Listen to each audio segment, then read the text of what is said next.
What's up, America? Happy Halloween. That would explain why it looks like I dumped a whole bottle of Rogaine on my head. Well, as scary as I look, we have a special guest tonight who is absolutely not scary. The beautiful and talented Natalie Shugars. You're going to want to stay tuned for that. Let's do this.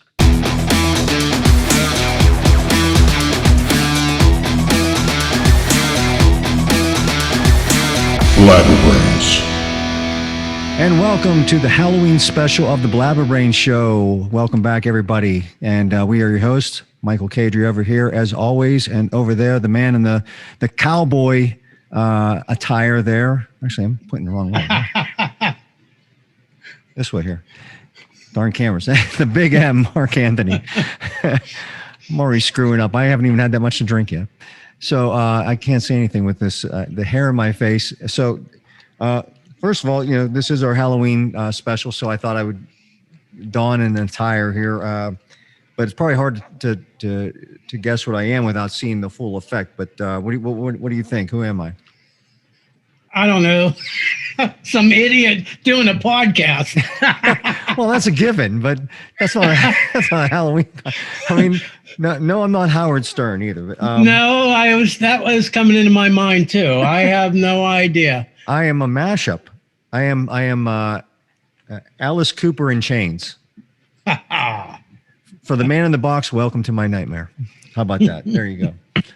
So I guess, if I had makeup on, it'd be a lot easier to tell, but you just got these sunglasses on, so I guess you can't tell. So back here, I could put the cowboy hat on, and now I'm Travis Alice in chains Cooper. There we go.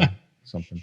There's a I would call it sleaze rock guy that looks just like Ted Axe with that hat on. He's got that same look as you. Look up his song. Want to leave rehab, I think it's called. Yeah, you just look like Ted Axe. I look like I should be in rehab there. Let's say, I might even, while we're talking here, be able to bring up Ted Axe for you. Geez. I'll tell you what, there's so much to talk about right now, but I think I'd like to keep a theme of Halloween going. Plus, we've got Natalie Shugars coming up in the second half here, and so I'd like to try to keep our segment short because we could probably fill a whole hour with Natalie. She's just got so much going on, and so much to talk about. There is Dead axe, dude, dead on, dead ringer. You nailed it. So we're going to give Natalie a little extra time on the show here, and we'll try to keep this front half segment a little bit shorter. So we'll probably hold off on a blabber boast today. We'll get that next time. I'm upset over it. Well, hey, there's always next time. Right? We're not going away, people. As much as some people would like us to, we're not going away. So, I wanted to probably just blab about some Halloween memories. And one thing I thought that was always funny, and I cannot recall, and maybe I'm just recalling wrong, but did you and I ever attend a Halloween party together for as long as I've known you? Yeah, in fact, you were. I remember what I was, and I remember you were some sort of powdered toast man or cinnamon toast man. Dude, that was going to be my story because I forgot you were there at that party. I was dressed up. I had like dork glasses that were painted like this. I had a big piece of foam underneath my dress shirt, and I had those platform shoes on. My hair was all greased. I think I remember. Yeah, I remember that now. But and dorky shoes and flood pants. It's so funny you mentioned that because I think the funniest thing I ever did, and again, we're dating ourselves, and I'm sorry, but I think that we have some older people watching our show. I already admitted my age. No, I didn't. That's right. I thought I've already admitted my age on here before. I guess I haven't. I think people can easily find that out. But anyways, it's not important. But we date ourselves when we talk about stuff anyways. But if anybody who remembers the Ren and Stimpy show, there was a segment on a few episodes called Powdered Toast Man. And it was just something totally ridiculous. He was a superhero that was very gassy. But I think it was voiced by Gary Owens or something. It was just it was just over the top, powdered toast man type of thing. And he was, his head was a big piece of cinnamon toast, like powdered toast. And I actually had to go, my mother worked at the time, she worked at Costume World. And I just had this idea. I wanted to be powdered toast man, but I had no idea how I was going to accomplish it. So we went down to Costume World, and I'm looking around, trying to piece together. I got this bodysuit, which was totally ridiculous because it looked like it was naked. And I got some underwear where I had a PTM on the underwear, just like Powdered Toast Man. I got some from the Costume World. I got some spats for my legs. I got some gloves. I spray painted them blue. But I needed some way to make the head. And I'll throw a picture of what it looked like so everybody can see while I'm talking here. But I found an old banana costume that was made out of foam rubber at Costume World that they weren't using anymore. And I'm like, okay, well, I'm going to make it out of that. So I cut the shape of a toast out of the head, kind of glued the two sides together. Actually, I think they stitched it together there at Costume World because they had a sewing machine there. And then I spray painted it gold and put the face on there and everything like that. And that was my Powdered Toast Man costume. But the funniest thing in the world was on the way to our costume party that we were going to, which was some friends of mine and my family. I had to stop for gas. I'm dressed like Powdered Toast Man. So but I didn't put a coat on or anything like that. So I got my bodysuit on and everything like that. Didn't have my head on. I couldn't drive with that enormous head on. But I'm getting out of the car and I'm filling up gas in my car. And the people honking their horn and yelling at me and so because I didn't look like I had a costume on. So I look ridiculous standing outside trying to pump gas in my car with this Powdered Toast Man costume on. But that was absolutely ridiculous. I remember another time growing up, we had a party at my house growing up, and I really wish I should have looked this up to see if the recipe still exists for anybody who's interested in looking it up. But we made this drink for everybody called swamp water. And I don't know, I can't remember what all was in it except for this, it was chartreuse or green chartreuse or something like that, which is also a very expensive alcohol. I've never had it. But anyways, it didn't take much to get you a little kicked in the hiney, if you know what I mean. People were getting hammered off of this stuff. And there was this guy, this friend of my mother's, was just pounding the stuff down because it tasted really good, but you didn't know you were getting hammered until after it was too late, right? And he's dressed like Dracula, and he's passed out in our front yard. And as would happen on occasions with the party, we were being a little too loud. The cops drive by the house. Of course, they know us and everything. But the first thing the cops see is this guy in the Dracula costumes laying out in my front yard, all sprawled out, face down in my yard. And so the cops come up, and me and my mother and a few of us come out of the house. We're trying to check on this guy. The cops are there and everything like that. And we're like, Joe, get up. Joe, you okay? And we're like kicking the guy, and finally he turns over and goes, "You all right?" He's like, swamp water. It's like he can moan out of himself. And the cops are like, "Is this guy okay?" We're like, "He can crash here. It's fine, whatever." Nobody's driving. Nobody's going anywhere. They're all crashing here, whatever. But yeah, just some really memorable Halloween parties at the time. What's one of your favorite Halloween party memories?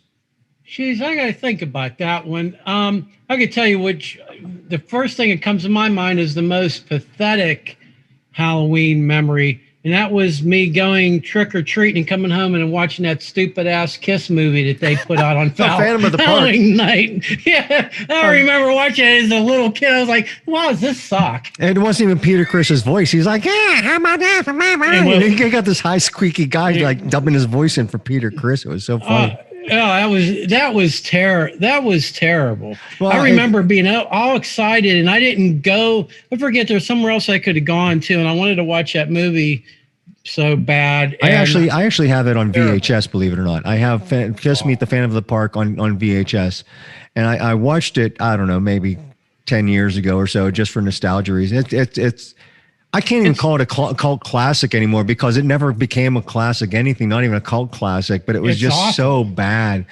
You know, and growing up a huge Kiss fan, I'm watching, and the previews they showed on it kind of got you excited. Like, yeah, I want to see Kiss in this TV movie. It's like, it's cool.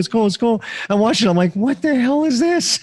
Yeah, I mean, even as a little kid, I knew it was really bad. I'm sure it's available out there on YouTube or something somewhere. People got to look it up. If you've never seen Kiss Meet the Phantom of the Park and you want a good laugh, you got to watch the movie, if nothing else, for a good laugh. It was pretty ridiculous. Yeah, it's Kiss at its worst. Yeah, they had this evil guy living under an amusement park that wanted to create, evil robot Kiss to take over the world, to dominate the world. But and Kiss in all of their persona, Ace was the Starman and all that. Yeah, but then he squawked. He didn't even talk. There was one of them that actually made bird Yeah, that's noises. all. That's he does. He would just like rah, rah.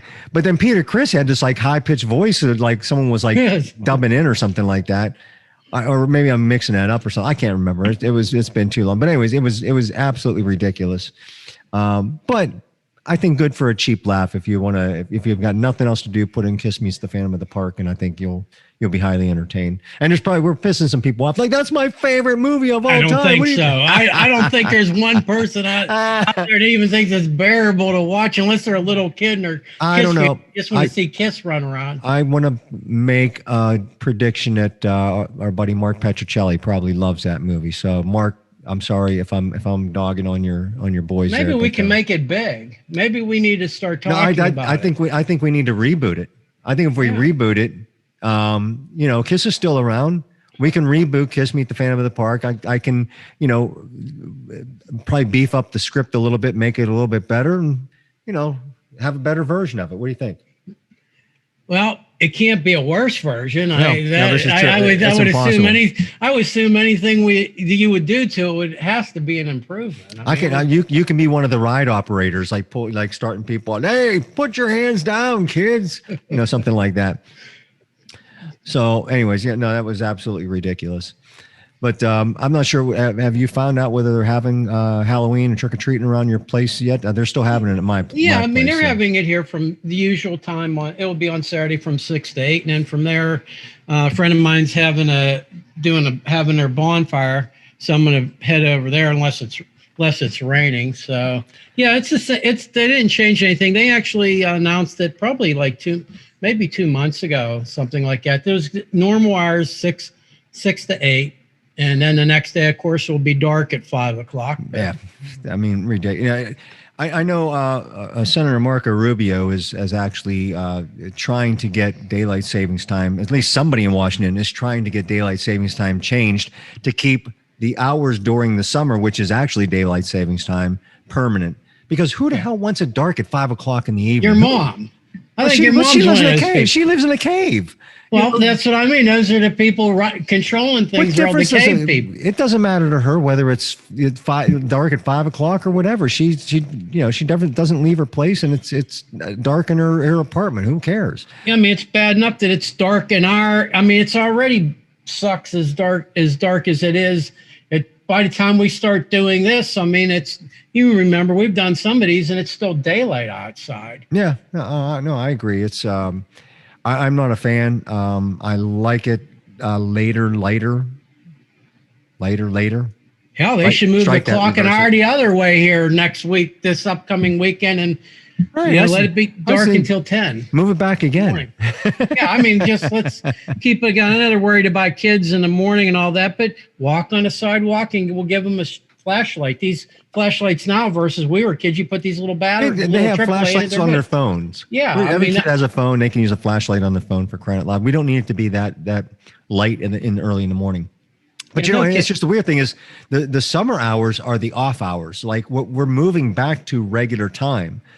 I know. Which is the bad thing, I think. So daylight savings time is in the summer. That's why it's Eastern daylight time in the summer, and so I don't know. I think that thankfully somebody in Washington is trying to gain some traction on it. I don't even know who makes that decision.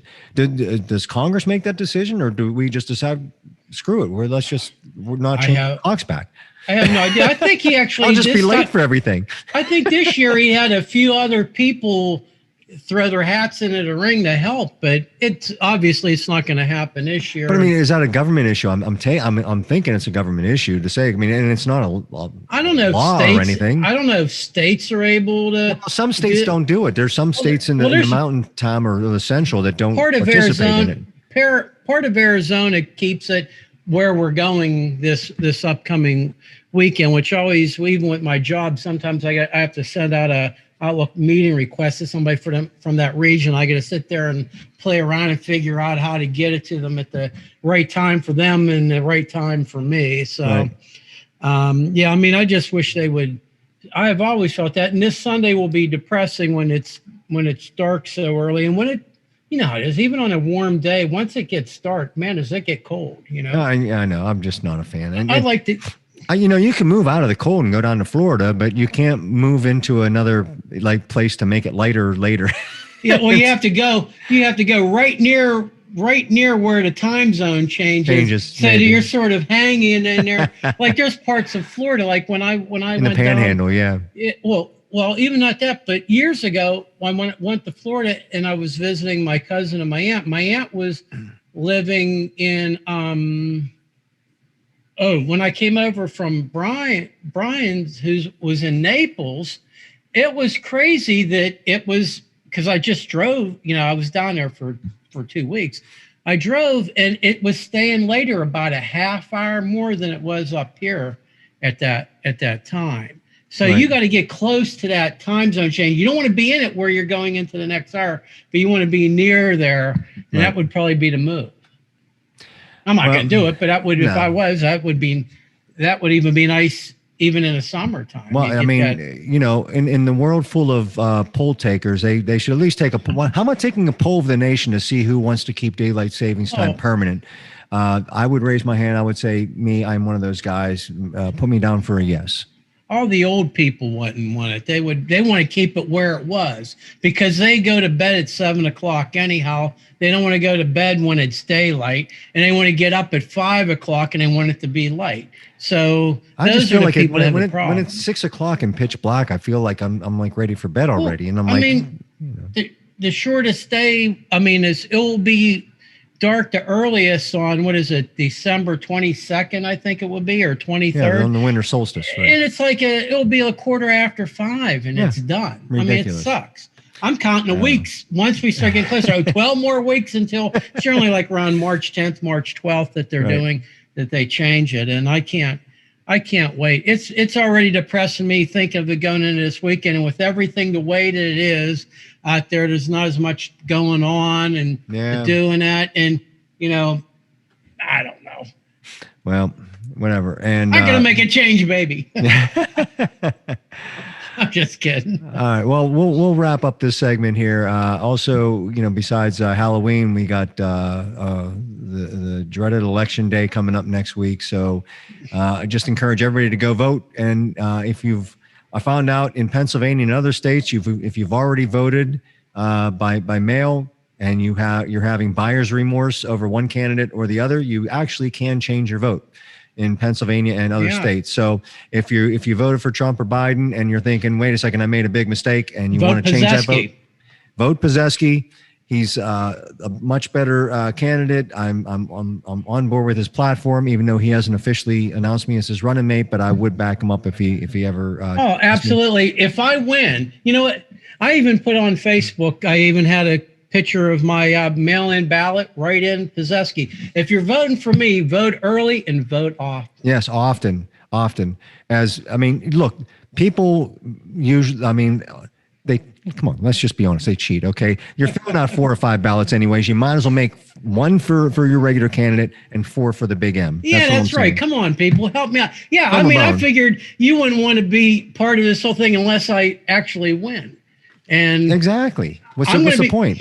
Yeah. So what I'm going to be doing is I'm doing a little bit of research, and probably the next day or so, I figure a good campaign song that I could find somebody that will do my song, just like all the other big candidates, I think will be what I need in this next week to put me through. In fact, I'm going to work on it tonight, and I'll have it up on my Facebook page probably sometime tomorrow. And hopefully whoever the artist is that I pick in their hit song, they're going to do it when they swear me in January. And what the hell, why I'm at it, we're going to, for the inauguration, we're going to have the whole Motley Crue, Poison, Def Leppard, Joan Jett concert, and it will be on And it will be on TV, in stereo, no pay-per-view. It's going to be free for the country. Hey, I mean, that's that. If you can't get behind that platform, what can you get behind? I mean, I don't get it, So,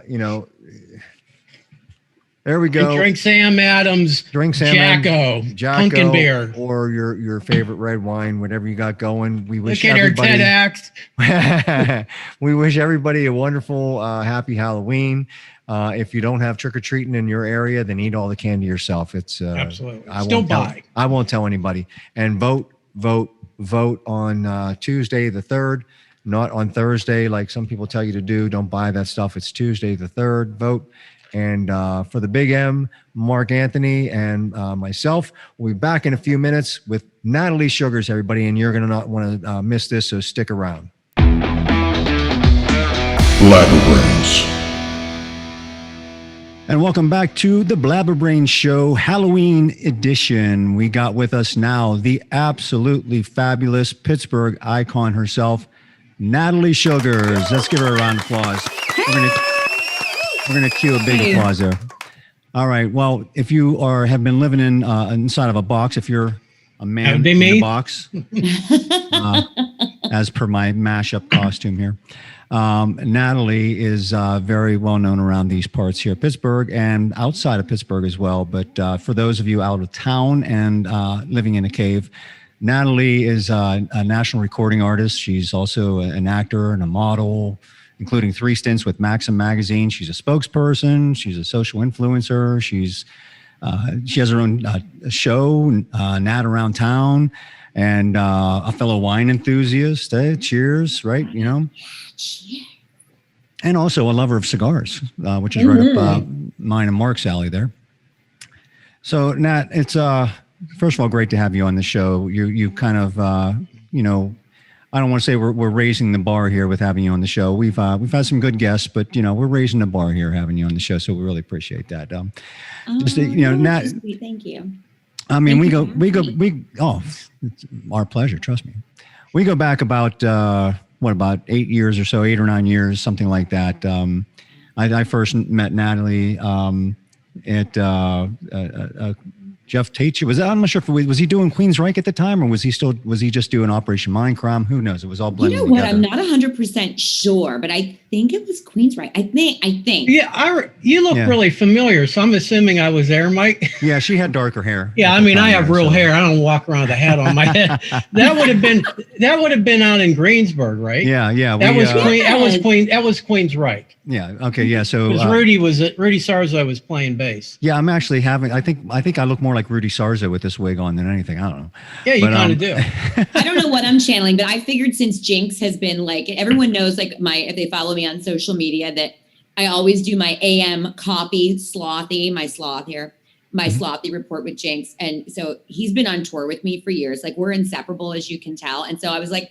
He's over there causing a scene. I'm like, well, it's the Halloween show. So just come on. It's perfect. Black cat. It's like the beginning of some crazy video right now. I feel like we're getting ready to make a cool rock video. Well, we can turn this into a rock video, so that's not a problem. Mark's got his guitars. He can start jamming. Yeah, I got a whole room full of equipment back here behind me. Hey, man, I'm always up for jamming. Yeah, so we were having dinner at D'Annunzio's, right? Or Nunzio's. It was D'Annunzio's. D'Annunzio's. My great friends at D'Annunzio's, which is a fabulous family restaurant out in Westmoreland County, and we were at the one in Jeanette, but of course there's one in Monroeville, and then there's one at the Latrobe Airport, which is my hometown.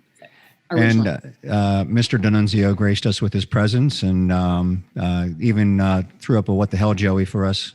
For those people who don't know the tag, "What the hell, Joey," it didn't quite catch on the way I thought it and hoped it would, especially with Mr. D'Annunzio. I thought maybe it would start to catch on, but who knows? There's still time. There's always time, and he's always up to shenanigans. Yeah. Or as I like to say, shenanigans. Oh, there you go. That's perfect. Right? So, yeah, I mean, I really don't know where to start with you, Nat. There's so much to talk about. We probably need to dedicate 2 hours to you, but, but you talked about Latrobe. Okay. Or do we say Latrobe? I mean, if you're from there, you say Latrobe. I mean, whether it's correct or not, I say you do as the locals do if you want to really be like a local. And it's kind of like when I was actually in Melbourne, Australia, and they don't say Melbourne. But I think it's hysterical when I'm here in the States and I'm talking to people and I'm telling them about like some of my experiences, especially like during like the wildfires and stuff that was going on over there. And I said, oh man, loved Australia. And I talk about, I love Melbourne. Melbourne's a great city. They're like, oh, you mean Melbourne? Right. I'm like, I'm sorry, were you there? And that's what like I say to people about Latrobe. It's like, dude, like, don't correct me. I grew up there, Well, it's kind of like if you don't say Louisville instead of like Louisville or whatever, if you don't say Louisville, then you're saying it wrong. That's right. So, anyways, So there's so much about your history, and even in Latrobe, that they even included you in the Icons of Latrobe book.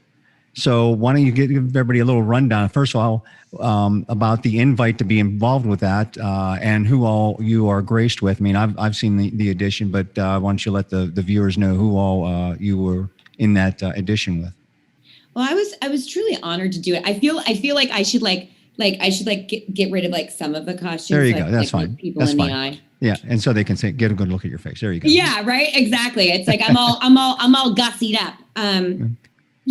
It was a huge honor to have been asked to be in that book. And the guy that was the author of that, he's an amazing teacher out in Latrobe School District. And he had called me and said, I want to put you in this book. And it was for every accolade that I had accomplished up until it was the year or 2 years before I even did Pittsburgh's 50 Finest. And that was like 2016. Right. So everything after that, from being like the celebrity performer for the Steelers Style Show, from, my stuff with all of that stuff came later, and everything else I've been working on, the show. So this was everything pre all of that. And I thought, is this a crank call? Like, really? Are you for real? And I was just completely honored, to be honest with you. And they put me in there. It was the 200 people out of the entire history of our little city, and including the likes of Fred Rogers and Arnold Palmer. Yeah, I mean, that's some great company right there. I mean, if they only had the three of you in there, I think that would be a good company. I mean, Arnold, I mean, what can you say about him? He's, one of the greatest, if not, top three of all time. Yes. And Fred Rogers, if there's a person on this planet that doesn't love Fred Rogers, I think that you belong in hell, personally. Yeah. That's just my personal view. That's my personal view. Yes. So also your alma mater, your high school, gave you a nice little gift as well. Why don't you talk about that? They were honoring you by surprise. Also, I don't know if it was a surprise, but it was a surprise when they gave you the message. It really was.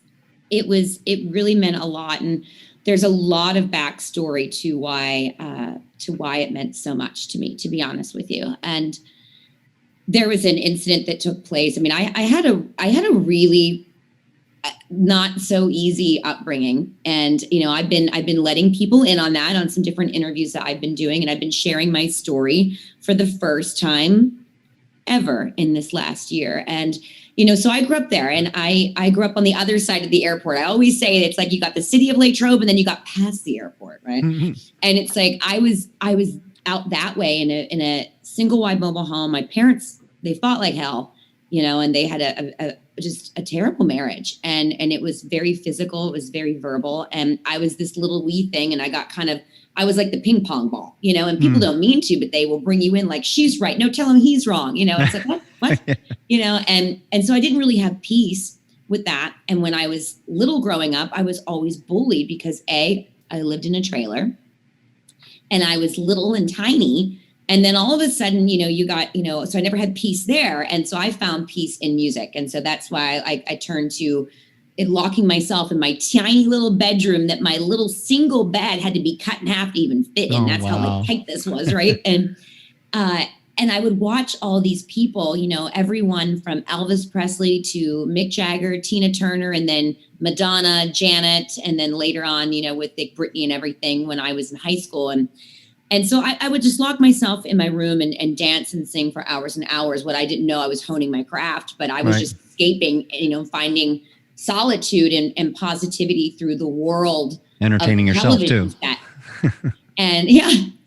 And after that, I reached high school age, and, you grow out of, the adolescence, of the, I'll call it the ugly duckling syndromes or whatever, whether that's, internally or externally. And I was friends with everyone. And this gal, she didn't like that.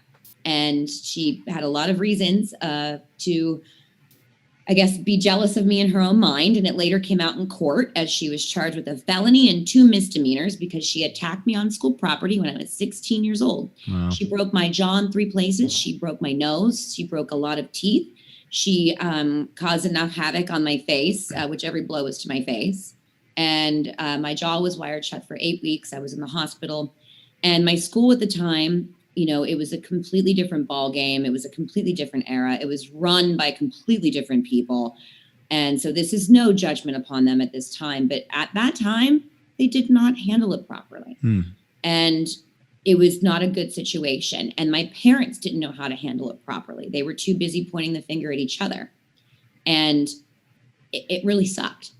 And I hadn't been back to that high school since the day that incident had happened. And of course, we all know, like, from getting to know me a little bit, that I went on to do a lot of other stuff in the interim. But last year, I got this call to come back to the high school, and it was the pep rally. And, it was the entire gymnasium full of these people and the wonderful people at the Latrobe Airport. I mean, I got taken up in a helicopter, and then I went to my high school, and I got to come in and be honored during the pep rally. And feeling the energy of all those kids and being back there after all this time, I think one of the most beautiful things in life, and why God put us here to begin with, is to experience those moments, because those were things that, from the triumphs that we got to live through and have to overcome, and because we got through it, that natural pay it forward, come full circle reward. And that was my moment. I mean, I've played on some huge stages. I've got to do some pretty cool stuff. But that moment with those kids was one of the best things that has ever happened to me in my entire life. And I am grateful. Awesome. Yeah. Now, how much of your story were they aware of up front, or did you basically get to tell your testimony or your story while you were there? Pretty much. They didn't know a lot of backstory other than my accomplishments, the right. Kids at the time. And, the staff, the faculty knew. Right. They knew. And so they knew how much it meant. And we actually have plans for me to return there to do an entire assembly about and around what happened to me. And I think that that's amazing. And that day really awoke something in me, to be honest with you, Mike, because I always let people for the last, my entire professional career, judge this book by its cover, because people look at me and I've got a bubbly disposition, and they pretty much think because I'm happy that I never had to overcome anything hard in my life. And that's a far cry from the damn truth. And I've been having to be a fighter, like a little female Rocky, the underdog my whole life. And it has not been easy, but overcoming all of that and then getting back there, it really made me realize that it's time for me to stop letting people judge this book by a cover. And it's okay. And I wanted to look fear in the face of facing all of the bad things that had happened to me, because I got to hide behind that mask of what people thought that they saw in me. And it was a nice escape for a few years, but I realized coming back there that this entire gymnasium could be full of either people that are like her or people that are like me. And I want to help them. I want them to know that, the bullies don't win. And then if something bad happens, that you shall rise above, and that overcome. You can. Yeah. And so I started, from that day on, I started being vulnerable and not afraid anymore. And I started telling my truth and my true story of what happened. And that brought on some beautiful things. I've done some virtual school assemblies during COVID. And then with my show, Nat Around Town, doing the at-home editions without being able to be out there, I did some wonderful interviews with legendary locals who are my dear friends. And I always kicked off every episode by bringing a high school senior on who missed their milestone moments because of what happened. It happened to me at 16. I graduated early, and I left at 17 and graduated high school in a tour bus. So I missed proms. I missed graduation. I never got to wear a cap and gown. So I understand what that's like. Right. Yeah. I mean, I graduated early and missed all that as well, but for different reasons, because I was dumb and I had enough credits and was thinking I was done with school. And you look back and you're like, boy, I really wish I would have, went through my whole senior year instead I had a half a senior year, but that's a different You were story. a smarty pants. He was a smarty pants. I think he was just too tall and he couldn't get through the doors anymore. Well, that's possible. That's what I'm thinking. That's quite I love it. I gotta take this off. It's like I can feel it like sliding down. At any moment, it's gonna hit ground zero. This wig is getting hot, but that's okay. We're gonna tough it out and stay in character. But no, I think that that's a beautiful way to inspire people, because it's so easy for people to judge a book by its cover, as you said.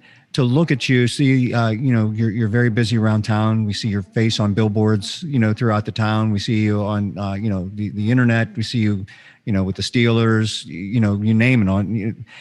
It's easy to look at that and say, it's easy for her to be happy and bubbly. You know what I mean? She's got it all, whatever. But what about me? Like I'm like, look where I am. Right. And if they know the beginnings of that could be a huge inspiration for somebody. So God bless you for trying to get that message out there. So that's awesome. Thank you. I really appreciate that. And it is really the truth. And I mean, hell, man, none of us, I mean, from whatever level, I mean, I've been blessed to get to know in the past few years too, even the great Smokey Robinson, and talk about another man who's inspirational. And, he inspired me to get back at doing music, because he's like, it doesn't matter if you took a 10-year hiatus from, I left a record deal and then moved back to Pittsburgh. And then that's when I had started the whole like Black and Gold stuff and wrote the Steelers fight song. And he's like, Natalie, it doesn't matter.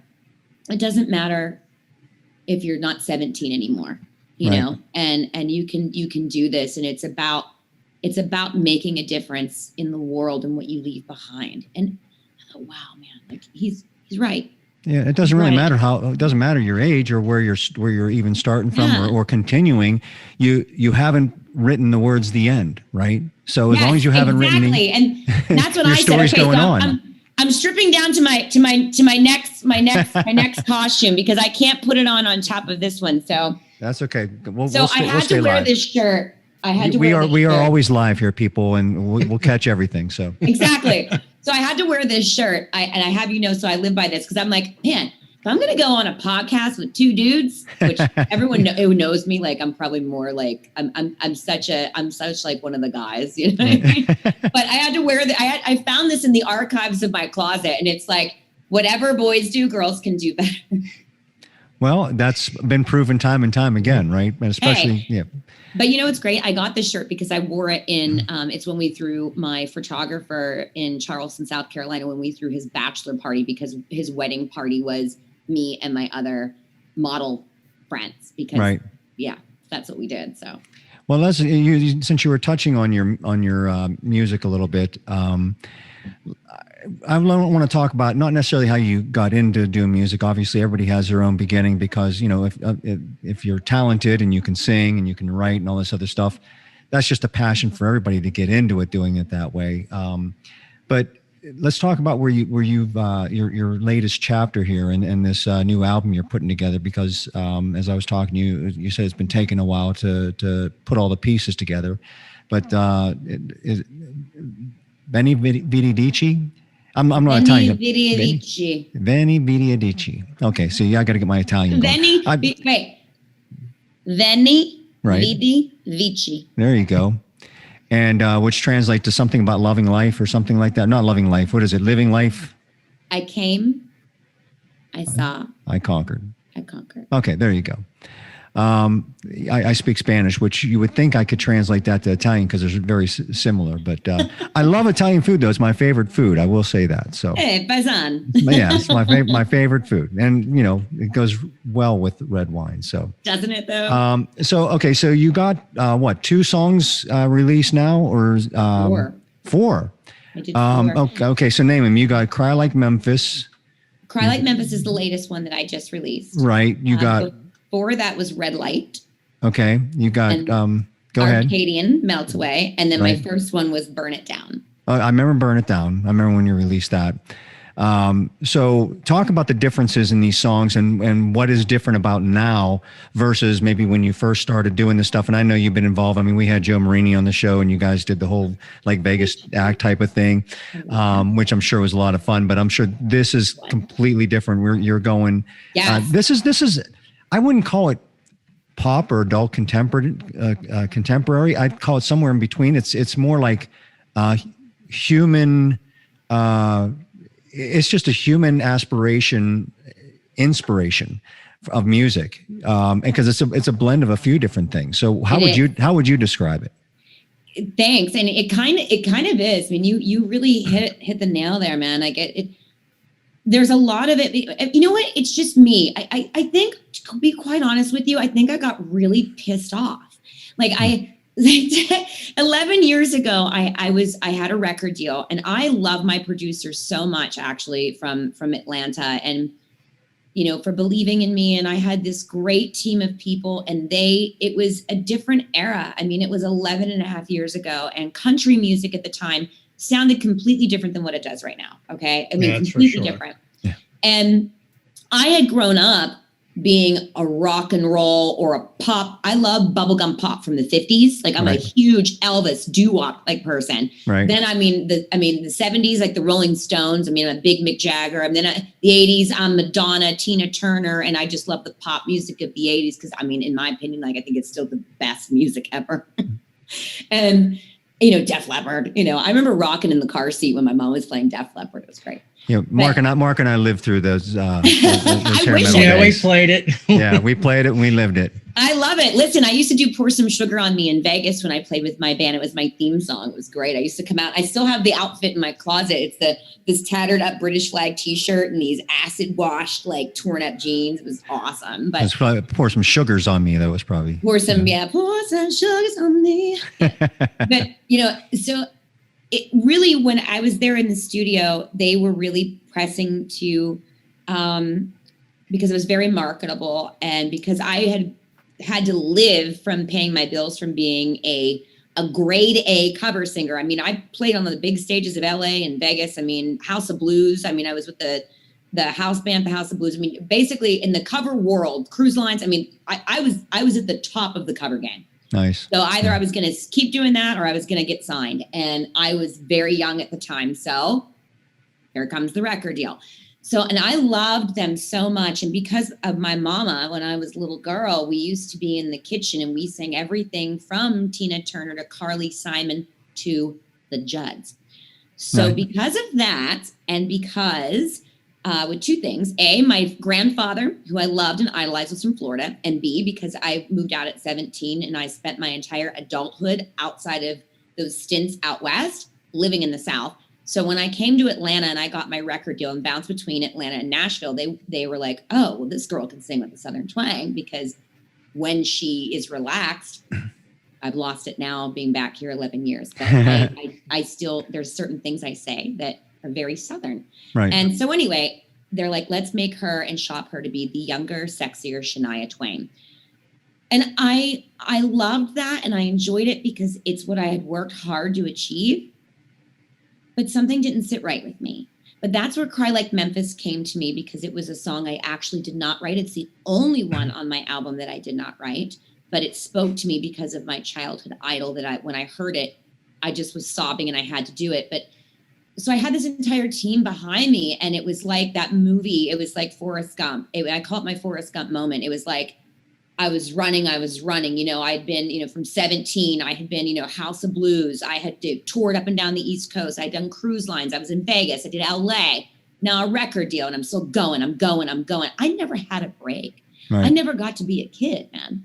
Like I never got to do anything like that. And I think all of a sudden it just hit me. And here's a genre that I'm getting forced into, like not forced in a bad way. They were doing it with good reason. And honestly, a part of me looks back and go, man, what were you thinking? You should have done it when you should have done it. But I stopped, and all of a sudden they're running. And I just stopped, and everyone like looked at me like that moment in Forrest Gump, when he's running and he just stops and he turns around, and I look at them and they're like, what are you doing? I'm like, I think I want to go home now. And I needed a break. Right. And I actually flew back to Pittsburgh, and I showed up on my parents' doorstep on Christmas Eve unannounced. I didn't even own a winter coat. I had to stop at the Marshalls that was in the waterfront and pick up this it was Christmas Eve, so there was like nothing left. It was this powder blue. I wish I would have kept it. It was like fur, and it was like powder. I called it like Powerpuff Girl. Like I was like a Powerpuff Girl. Anyway, but when I got there, I realized that my family, there was still a lot of what I had left in my childhood going on, but I have a 24-year-old sister. Right. And I noticed that I was really needed. And I was supposed to be on a plane on New Year's Eve for some big things to start to transpire. I never got on that plane. I left everything and everyone behind, including my deal. So I followed my heart and I followed my family. And I think that I was too just this little girl who needed a break. And so I never really got to find me. So coming back full circle to what you asked, Mike, and I'm sorry for going on a tangent there, but no one it's ever a talk really show. You talk. But so when getting back after this, and after like Smokey said those things to me, I thought, all right, damn it. You know what I'm going to do? I'm going to do music that I want to do. So that's why my first single was Burn It Down. It's Natalie's personality, because I'm a dancer. I dance, I've performed and danced with my dance. I dropped the band and hired dancers. So I literally got to finally be my pop princess inner self. Right. There you go. Right. So that was so much fun because that's me. But then after I did Burn It Down, I realized that there's so much soul in here though too, and there's so much to still tell. So I decided I was going to keep writing, and then I decided I was going to revisit some of the old songs from the studio days that I never released. I never did anything with. And I picked my favorite songs from there. So they do have a little bit of like country. Now I'm redoing them so that they really fit my voice now, because actually my voice is actually more badass and stronger than it was then, which I can't believe. And even my producer. So I reconnected with my producer back in Atlanta on the old songs. And now we're working on new songs together, which is freaking amazing. Talk about full circle. And I love him to bits and pieces. And then I'm recording them up here at the amazing Firecase Studios. And Matt, who is there, is just phenomenal, just top-notch human and great producer. And so between the two of them, I'm getting to do, there is no chains on me. There are no chains on me. And so I'm not even freaking listening, man. I'm doing what makes me happy. If it makes me smile, if I like it, if I enjoy singing it, if it's got a little bit of the blues and a little bit of country, great. If it's, I'm going to dance my ass off, because I was kind of like Gaga before Gaga was Gaga. So it's more of cheers. But anyway, so you can't put me in a box, and I love that. And Veni Vidi Vici is going to be a compilation of that. It's just going to be everything I've got to experience as an artist, as a singer, and songs I've written throughout my journey while finding myself, while finding my sound. That's what it's going to be. It's not going to be defined by a record label. It's not going to be defined because that person told me that sounds better than this. No, it's what I want to do. It's the way I feel. And so it's very honest and very true. And what are your goals then for the album? I mean, is it just a personal love? You just want to get it done, get it out there? I mean, that's pretty much it. Yeah, it's pretty much it. It's going to be hard to pick and choose, because it really I really found something unexpected when I started digging back into this. As you know, because you know some of my amazing bandmates, and I lived in the corporate cover world with them for the last 10 years. Right. And I was a silent dragon. And I lost myself a little bit in that. And I forgot who in the hell I was as an artist. And I tell you what, man, I miss her. She's a badass bitch. and I love that. And it's so therapeutic too. So everything, you go through, I mean, that's what it's about, right? As being an artist. And so my goal is to get my first album out there, because number one, I'm a girl that was raised right by her daddy. And that is righteousness, and know your truth and speak your truth, and don't talk the talk, you walk the walk. And I said I was going to do this. And so therefore I'm going to follow through, and I'm going to finish this album. and I'm going to do it my way, and I'm going to have it mean something to me, and hopefully other people really enjoy it and I can entertain them with it. That's my goal more than anything. Right. Yeah. Who doesn't love entertaining, right?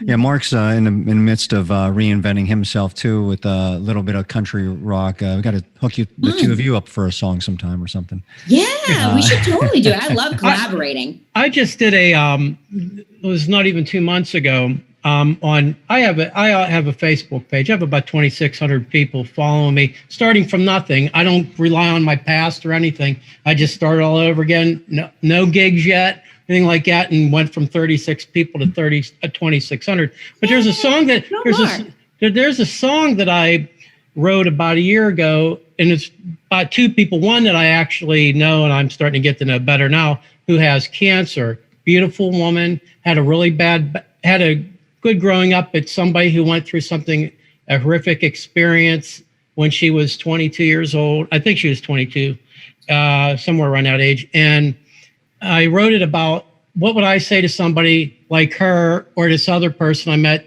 who they're young, beautiful. They don't look sick. They're still out there kicking ass, doing their job, running a business. What would I say to somebody I just met that may not be here much longer? Because that's her diagnosis 11 years ago, but she's still out. So I write this song, put it off to the side, just short, not worrying about genres or anything.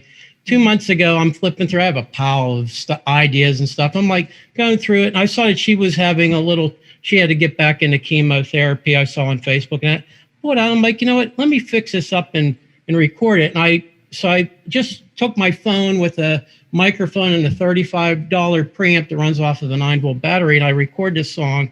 And I put up on Facebook, and I'm like, I almost took it down because I'm like, this is kind of cheesy. I'm singing a song, over 18,000 views right now. And it's not even a professional, it's a semi-professional type of recording. And just be right on back here, a little better lighting, it did that. And there's people reaching out to me about it. They have cancer. Now I'm pretty good friends and getting close to the person that she didn't even know that I wrote that song, didn't even come across. I'm like, go listen to it. She's like, oh yeah, that's really great. I didn't know you were that good. And I'm like, you do realize that's about you. And she didn't know it, but somebody called me through Facebook and from in around Atlanta, Georgia. Why does your A chord and D chord sound different than mine? I want to learn this from my fiance. He just got diagnosed with ALS. And can you show me what you're doing? So then I, uttered that, and it just like it all of a sudden it took off, and it's just this basic song, and it gave me the idea to go in. COVID screwed up everything with an EP that I wanted to do with, rocking and stuff like that. I'm like, I'm gonna do it just with me, just called Just Me, an EP with 4 or 5 acoustic songs, and it's just me with one of my Martin guitars and singing. This will be one of the songs that will be on it. So that's just goes to show. I mean, yeah, music can inspire everybody and anybody as long as you're pouring your heart into it. Yes, and that is amazing, Mark. And we really should connect because, funny enough, through one of my photos that I did, I was doing interviews for Fashion Week, for Pittsburgh Fashion Week, because I'm very involved in that too, and the fashion world. And they took this photo of me, and I had made my outfit, and my shorts had a picture of Rocky Balboa, and it says "Fight Like a Girl," and I had this picture done, and so this picture got a lot of attention. And you know who saw that and reached out to me? So we should connect on this. Is a woman who runs an organization that is for young women who fight breast cancer in their 20s, 30s, and 40s. Like you said, like they're young and they've got these new budding careers, or they're young moms, and life doesn't stop just because their diagnosis came along one day. And so it's for them and dealing with all of this stuff, real life. And so we should talk further about that because I'm all about stuff like that. So. Yeah, and it's nothing. I've never done anything like that before. I'm usually a guy that a lot of my older stuff, I could scream into a microphone like a Chris Cornell or something like that. But, for me to sit down with just an acoustic guitar and play and sing, I haven't done a lot of that. Mike's known me for years. I didn't even own an acoustic guitar for most of my life. So now I have some really nice ones. But when this whole thing with this whole lockdown, I started monkeying around. I put up the first thing I do. I do a version of Little Red Corvette with acoustic guitar, and all of a sudden, 14,000 people have watched it, and 76 have shared it, and it just kept. I'm a lot older than you are. I'm probably old enough to be your dad. Not that I want everybody, not that I want everybody out there to know that who might be on my musician page or anything. That made me snort. That was good. Yeah, I'm going to be 55 years old come January, so I'm pretty old. I mean, I'm not dead yet, but you're not that old. No, I mean, for music, I'm a dinosaur. I mean, I'm not that bad yet, but anyhow, the sunglasses is like a nice $20 facelift. Makes me look, people think I'm in my 30s, but so I'm like, okay, I'm just happy at this point that people are listening. I don't, I mean, before, I like to play lead guitar, crank up the Marshalls and all that, and really belt out the vocals. But I'm at the point where, if there's people who are actually paying attention to what I'm doing, that's what I probably should be doing. I'm too old to reinvent the wheel anymore. I mean, I've done that many times and been close like this a couple times, and something always ended up happening. It's just like what you're saying. I'm just put it out there. What I'm doing is going to be free. There's going to be no digital restrictions. Everybody could have it that wants it. I will have a hard copy that will have the cover and sleeve and all that. And I'll either sell it for just whatever it costs for shipping and everything, or I'm going to charge a little more and give the money to the Leukemia and Lymphoma Society because of my friend Christy I was talking about earlier, who's been fighting lymphoma since 2009. So if I could raise, it's if anybody wants to buy it, once everybody gets it for free and can put it on CDs themselves and use it for ski practice, Stop. I mean, you can do it. I don't care what you do. I'm just handing it off anybody. Just give it to anybody. I don't care what you do with it. Listen to it and since you're a Cape Crusader, I'm putting it on. I'm whipping it out. The famous Nat cape. Are we ready for it? There's Super Nat. There you go. The black and gold Super Nat cape. The black and gold Super Nat cape. Well, let's talk about that, because besides the singing venture you had, you've also been kind of become to known the black and gold girl for a couple of different reasons. You wrote a Steelers theme song or fight song, and hosting one of their fashion show. Well, why don't you talk a little bit about being the black and gold girl? I don't know. Can we say unofficial or official? There is no official, so I'm going just to say W official, the official. Mike. Nobody's going to check it out. Let's just ride with official. As far as we're concerned, you're the official black and gold girl of Pittsburgh. So why don't you tell us a little bit about that? It's what's crazy? It's how the media kind of dubbed it as, from a long time ago. It feels like a long time ago. So when I moved back here, I was excited to be back. And then I went sled riding with my family, and then I landscaped with my dad that summer. And then I went, what the hell did I just do? I'm like, wow, I'm like in this whole foreign world, you know what I mean? But it felt great to be back around some of my old high school friends and stuff like that. And so what happened is that to keep my chops up, I had joined a really, really great and fun cover band here called Mercedes. And I really love those guys. They were really sweet. The female fans, there were some that were really nice to me that I'm still friends with. And then there were a lot that were really mean to me. Wonder why. Yeah. And, like most people. And so, book, cover, judging. Yeah, shouldn't. And so anyway, yes, Jinxie. Would you like to chime in? Okay, he's done. So like most people, I was like, okay, how am I going to start up here? How am I going to be a big fish in a small pond? Because I just came from the really big pond, Right. And they were shopping me to Sony. I mean, I had a record deal and I was being shopped to Sony. So that's a big deal. And so I come here, I'm keeping my chops up and singing this cover band. I like I said, I was working different jobs. I had landscape with my dad. I've been here for 6 months. I'm like, okay. And we were down at the Lloydsville Fire Hall, my high school best friend and I, Becca, and we were having a couple of Rolling Rock beers. And I wrote I love black and gold on the back of bar napkins. And I knew a lot about football. My grandfather, they called the Gator, right? And Florida Gators.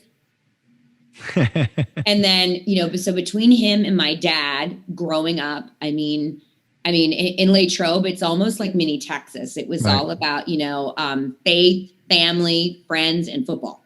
Right. Yep. And so I was forced to watch this and learn about this. And then because I knew a lot about it, then it kind of became fun. I was like, okay. So I knew enough about it, about the players, the positions, and more than anything, it wasn't even so much about that, because I had been on tour and been all over this world, literally. I knew that people loved the city of Pittsburgh, as well as two different things here, two different subjects: Pittsburgh, the city, and our football team. Right. But they love them both. Okay. And no matter where I was, I found people that when they found out where I was from, they loved me, even if they had never lived here or been from here. And I thought, interesting. Light bulb. And I used all of that and I wrote this song. The song ended up going crazy all over the radio. It was a spoof on Joan Jett's I Love Rock and Roll. It was I Love Black and Gold. It was just very fun. And so anyway, so that was really great. And I got to play at the AFC Championship game against Baltimore. I almost took on and got into a huge fight with a Baltimore Ravens. Nice. Yeah. We were loading in and I had this, like, it's amazing. It's in my closet. Like, I can't even fit like an ankle into it now. That's how tiny I was when I moved back here.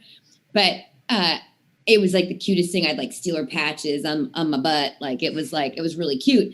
And it was getting off the bus at gate C, and they're like, "What are you there, cheerleader?" I'm like, "We don't have cheerleaders." So mad. We don't need them. That's right.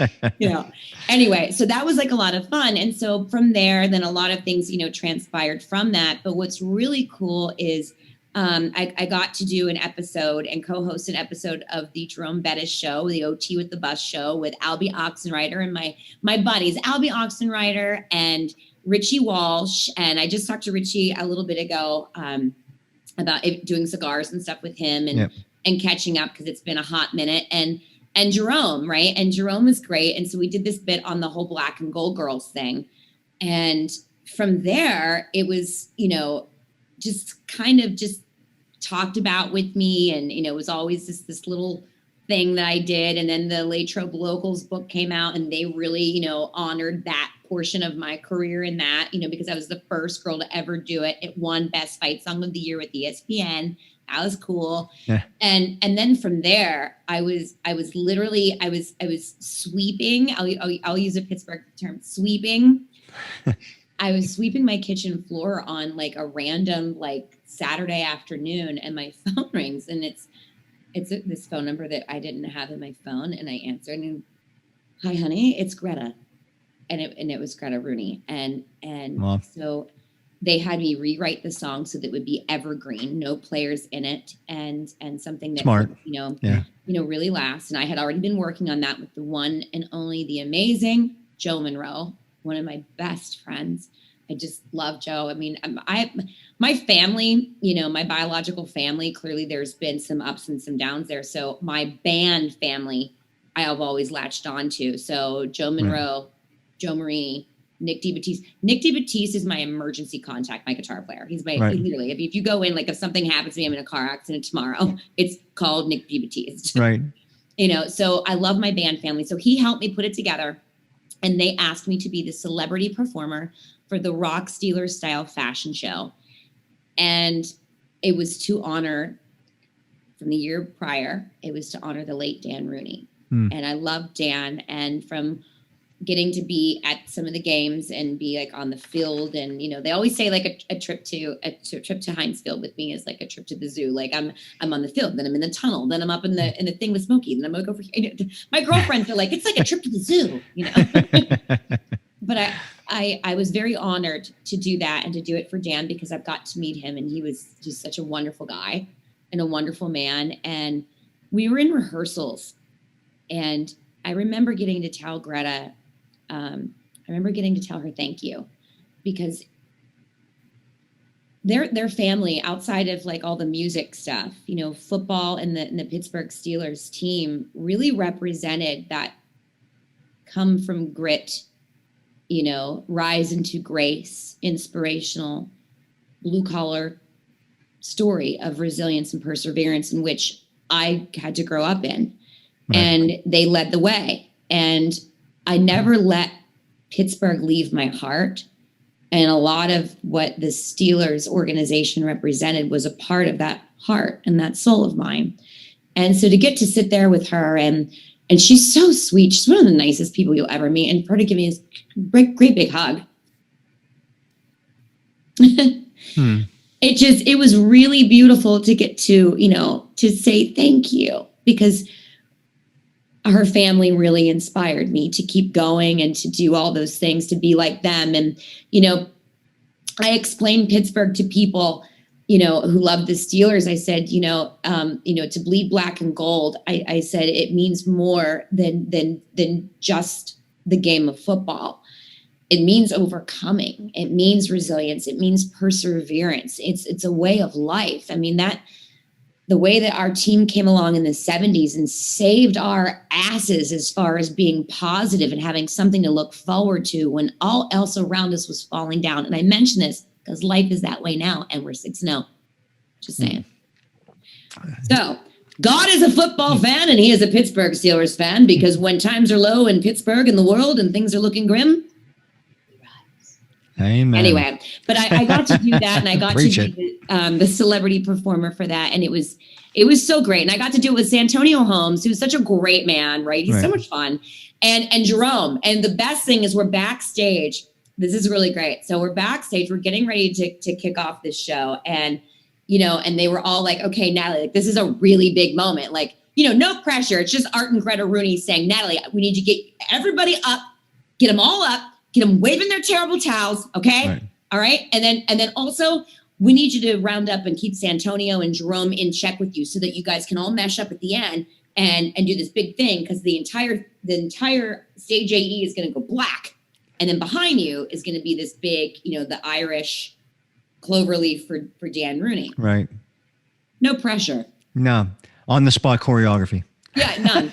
And so I'm backstage and I look at Jerome and I'm like, well, here we are again, 10 years later. And he's like, he's the sweetest. And what's so funny is, so Jerome, knowing and remembering me, he knows the words of the song. And it's so funny. Nice. If you watch the video, right. Jerome starts to get into it. Yeah. And he's like singing the song, and you like watch me like very casually. I got Santonio rounded here. It's like herding cats. I've got him here, right? And I'm like, yeah, and I love black and gold. I'm like, over. Like, get on our mark, but it was so much fun. And I trying to be inconspicuous too. Yeah. Anyway, that's my story. Right. But I love them. They're great. They're wonderful. That's awesome. Well, I think, by now our audience has a really good grasp on how awesome you are. And so, you still got a lot of stuff going on. So why don't we promote a few things you've got coming up, and we'll talk about that. And, if you want to promote any social media, we usually throw up your social media tags up there. So what do you got coming up next? You got a few events coming up, I know, especially for Halloween here and beyond. So what do you got? I do. There's a lot of new stuff in the works. I mean, of course, I've been a very proud spokesperson for the Pittsburgh Dental Spa.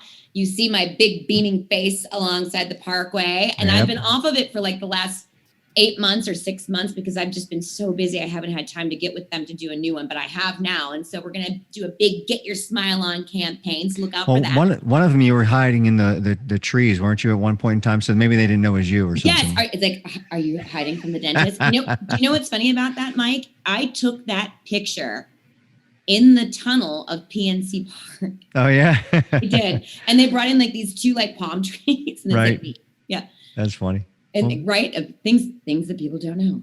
So I've got that going on. I recently just paired with Clean Juice, which Clean Juice is such an amazing company. I mean, a wonderful, wonderful mission of them. I mean, it's healthy body, strong spirit.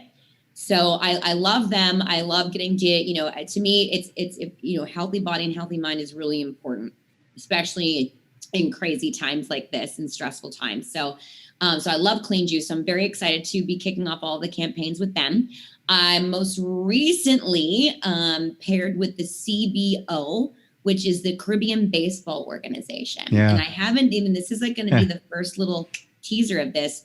The official press release has not even come out yet. So we're breaking news here on the Blabber Brains show, everybody. Breaking news. And so everything I just talked about loving Pittsburgh, right? It goes beyond the football team. It's about us as people and being resilient and being the wonderful people that we are. And I want to take that and I want to branch it out, because just like music, there's no language barrier to inspiration and to helping others and paying it forward. So the Caribbean Baseball Organization is just that. Their mission is basically to use, baseball to help the infrastructure and to help and reach these children of all ages, T-ball to college, getting ready to try out, for the major leagues and minor leagues, and to really help them develop and hone their skills to become better people and to grow. And so I really am excited to do that. And the last thing is what I'm doing right now. It's the Monster Pumpkin Festival. It's the city's signature fall event, the giant 2,000-pound pumpkins on the North Shore. I saw the teaser for that. That's nuts. Yeah. So, I mean, in a nutshell, that's and you get to actually do the drop, right? Yes. I'm so excited. I mean, a 2,000-pound pumpkin to plunge into a pool. Right. That's awesome. I know. I'm excited. I'm a little frightened. Well, give your social media tags you want. What about Facebook, Instagram, whatever you want to plug, Twitter, whatever, and we'll throw them up there. So how do people find you on each of those here?